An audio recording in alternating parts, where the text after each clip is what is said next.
Hello, my name is Colt, therapist, coach, talking about self-differentiation, the basics of self-differentiation, and why it is so important to be aware of where you're at. Do you find yourself getting lost in certain situations, romantically, family-wise, you don't know who you are. But maybe at work you're kicking butt, right? So self-differentiation, the basics of it.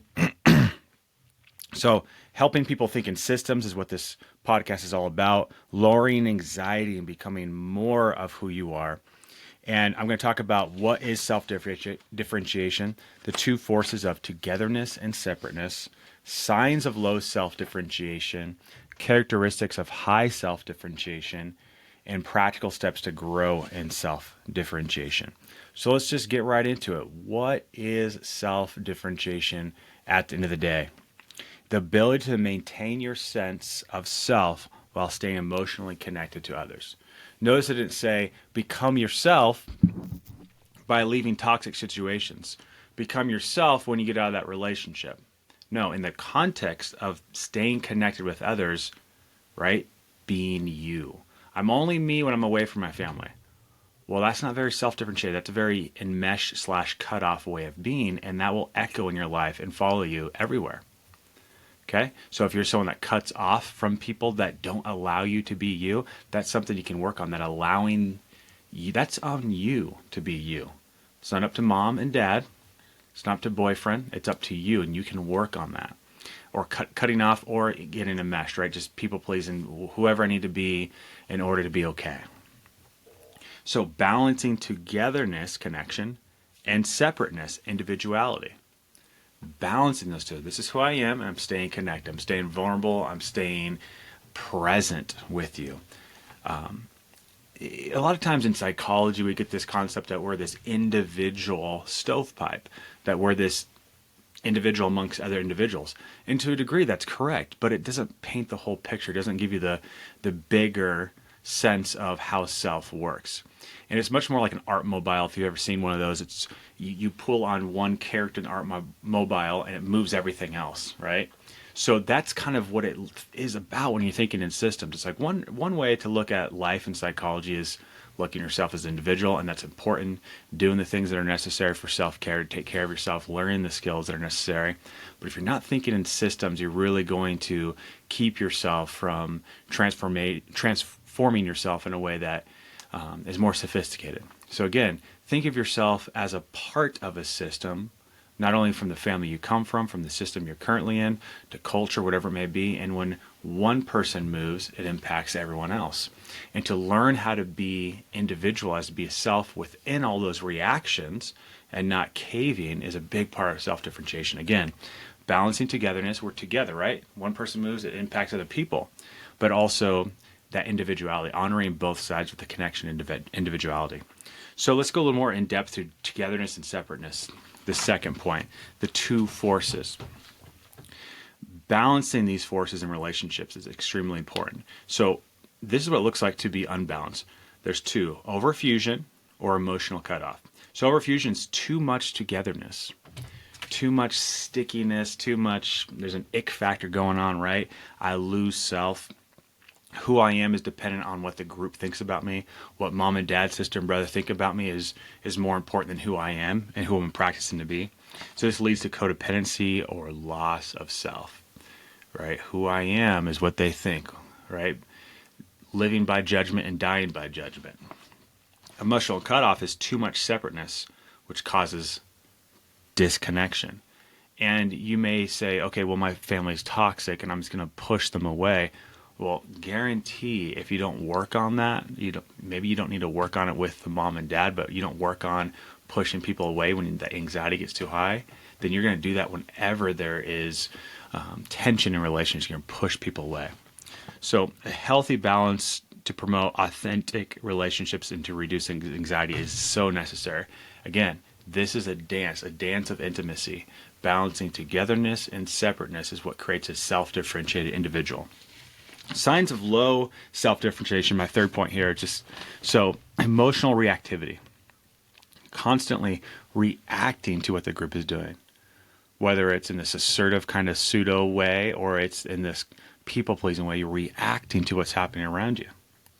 Triangles, bringing in a third person into a conflict, whether that person is trying to fix, right? Bringing them to gossip with them in order to solve the situation, right? Sending messengers. By the way, gossip is very interesting. It's a way to simultaneously feel superior and build intimacy. Pseudo-intimacy, of course. So another sign of low self-differentiation is codependency and counterdependency. So codependency is too much closeness. Counterdependency is just the opposite. We're trying to find the middle. We're trying to be, again, together but separate. These patterns are common but can change with awareness and effort. It's something that it is in your power to do. So characteristics, next point here, 4, characteristics of high self-differentiation. So affirming your values and emotions without cutting off others, right? Your emotions, your values don't matter. I'm learning to be independent now, so, shut up. No, that's not self-differentiation. You're allowing others to have their values, to have their politics, to have whatever, right? With also affirming and counting your emotions in the process, that this is part of the deal. That my voice matters here too, without needing to be right. See, needing to be right would be, again, that counterdependency separateness, or that need for enmeshment. Everyone needs to think the way I think, feel the way I feel for me to be okay. And that's something you can work on. Maintaining connections without losing your sense of self, right?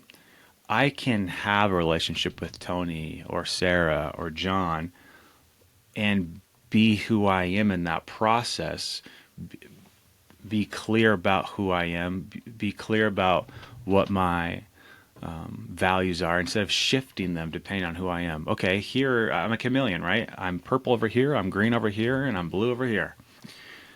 Working on that. Okay, and working on resisting blame, right? You make me feel. Resisting shame, I am bad. And need to change others for your comfort.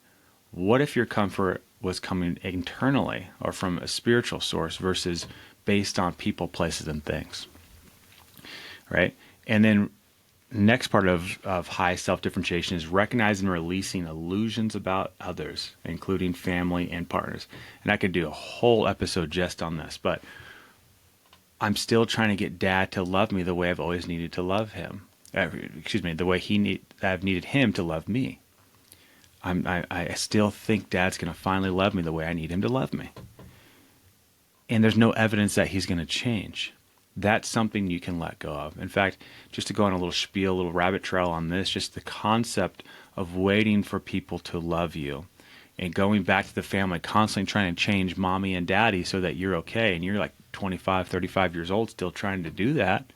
You can work on that. You can learn to let go of that. The real goal is to practice self, that togetherness and separateness without trying to change anybody, and you becoming okay and protected and selfing in that context. Notice there's a difference between becoming more of a self and selfish. Selfishness or self-will is trying to change others, right? Whether it's good or bad, for the benefit of your emotions. The goal is that you are in charge of your emotions, not other people's behaviors. It doesn't mean be a doormat and to take abuse, but that you are focusing on your self-protection versus trying to change relationships, trying to get Dad to finally love you. It ain't happening. 5th, practical steps to grow in self-differentiation, self-awareness. Reflect on your patterns of reactivity, fusion, or cutoff. Emotional regulation, practicing staying calm and grounded during conflicts. Calmness is everything, and it's something you can actually get pretty good at. You're going to feel like you're faking it at first because you are. And that's something that you can get better at over time, is not reacting, not needing other people to think the way you think for you to be okay, and for you to like, okay, yes, I understand. That's where you're coming from, and this is how I see it. I see it differently. And being able to do that in an effective way. Boundaries. Learn to say no without guilt, and yes without losing yourself, right? I'm learning to be caring before caretaking, right? And when I say no, practice that self-talk. Have I done anything wrong, yet I feel guilt? No, so this guilt's not real. It's okay to block that guilt. Focus on you. Focus on you. Focus on you. It's most likely not about you, even if you were the target, even if you're being tested and said you're different now. It's most likely not about you. It's about them. Focus on you. Shift from trying to fix others to growing your own maturity. Easier said than done, but the only person that needs to change is you in the context of a system. And it can become this such a freeing place. I remember when I really started learning this, and there was such chaos going on around the dinner table, and everyone with all their competing emotions, and you need to make me feel this, and you make me feel that. You're cheating in the game, and I'm able to be like, oh, I can be calm here. I don't need to react. I can let everyone do their circus, and I can just be Colt. Calm.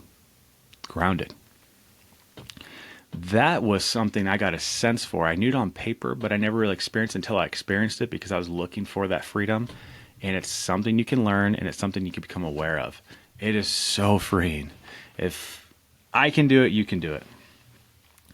Okay, reading and resources. There's a great author, Harriet Lerner. She's got books called The Dance of Anger, The Dance of Connection, other YouTubes and podcasts like Jerry Wise. There's also Mark Groves. I recommend his as well. So focus on yourself, do these resources, work on boundaries, emotional regulation, self-awareness, and above all, learning to think in systems. You're not just this individual stovepipe. You're a part of like an art mobile. When you pull on you, it shakes everyone else up, and recognizing that tension, that anxiety that everyone else is feeling is normal. They're just trying to maintain the homeostasis, whether it be good, bad, neutral, otherwise. And your job is to continue to mature, focus on you. Easier said than done, but it can be done. You need to know your values. I say top 3 to 6 values is super important. Values can change. You don't need to be married to these values, but these are values that are going to help you. Wait, what do I value? Right? So you can get those feelings out of the driver's seat, and you're back in the driver's seat. You and your guiding principles are back in the driver's seat. So the importance of self-differentiation for recovery, growth, and improved relationships. At the end of the day, becoming more of who you are is the goal, no matter what context you're in, work, family, romance, friends. Becoming you, decreasing that chameleon, right? Glomming onto others or pushing others away. Get into that dance of togetherness and separateness. So if you have any questions, if you have any comments, please send them my way. Continue to need material to talk on with these subjects. We'd love to help if I can in any way, even if it's for a free question you need answered. I can make a video on those, or you can schedule a free 15-minute consultation with me for personal guidance moving forward. All right, take care.